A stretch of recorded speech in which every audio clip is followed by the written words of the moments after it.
இன்றைய தேவனுடைய வார்த்தை கொஞ்சமே நல்லது. சங்கீதம் 37ஆம் அதிகாரம் 16ஆம் வசனத்துல தாவீது ராஜா சொல்றார், அநேக துன்மார்க்கருக்குள்ள செல்வ திரட்சியை பார்க்கிலும் நீதிமானுக்குள்ள கொஞ்சமே நல்லது. தேவனுக்குள்ள நீதிமானாக இருக்கிறது உண்மையிலேயே ஒரு பாக்கியம். இந்த வசனம் சொல்லுகிறது, துன்மார்க்கராக இருந்து அநேக செல்வ செழிப்போட இருக்கிறதை பார்க்கிலும் நீதிமான்களாக இருந்து பெற்றுக்கொள்ளுகிறதான கொஞ்ச செல்வ செழிப்பே போதுமானது என்று இந்த வசனம் சொல்லுகிறது. ஒரு சில நபர்களை நாங்கள் எடுத்துக்கொள்வோமாக இருந்தால், அவர்கள் தேவனை அறியாதிருந்தாலும் கூட அவர்களுடைய நீதியின்படி உலகத்தின்படி நேர்மையானவர்களாக இருப்பார்கள்.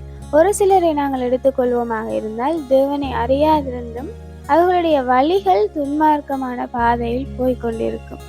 அப்படி துன்மார்க்கமாக போய் சம்பாதிக்கிறதான அநேக செல்வ திரட்சியை பார்க்கிலும் நீதிமான்களாக இருக்கிறவர்களிடத்தில் இருக்கிறதான கொஞ்சமே நல்லதென்று இந்த வசனம் சொல்லுகிறது.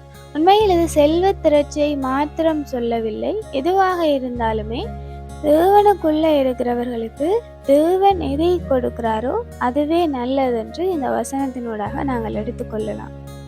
தேவன் உங்களுக்கு ஒரு காரியத்தை தந்தால் மாத்திரம்தான் அது ஆசீர்வாதமானதாகவும் இருக்கும்.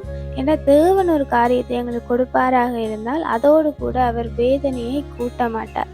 ஆகையால நாங்கள் துன்மார்க்கமான பாதையில போய் வேதனைகளோடு கூடியதான செல்வ செழிப்புகள் இருக்கிறதை பார்க்கிலும் தேவனுக்குள்ள நாங்கள் சந்தோஷமாக இருக்கும் பொழுது தேவன் எங்களுக்கு கொடுக்கிறதான காரியங்களே எங்களுடைய வாழ்க்கையில போதுமானதாக இருக்கிறது. ஆகையால நாங்கள் செல்வ திரட்சிகளுக்கு ஆசைப்பட்டு துன்மார்க்கமான பாதையில செல்லாமல் தேவனுக்குள்ள நீதிமானாக இருந்து தேவனுடைய ஆசீர்வாதமே போதும் என்று எண்ணக்கடவோம். Have a nice day.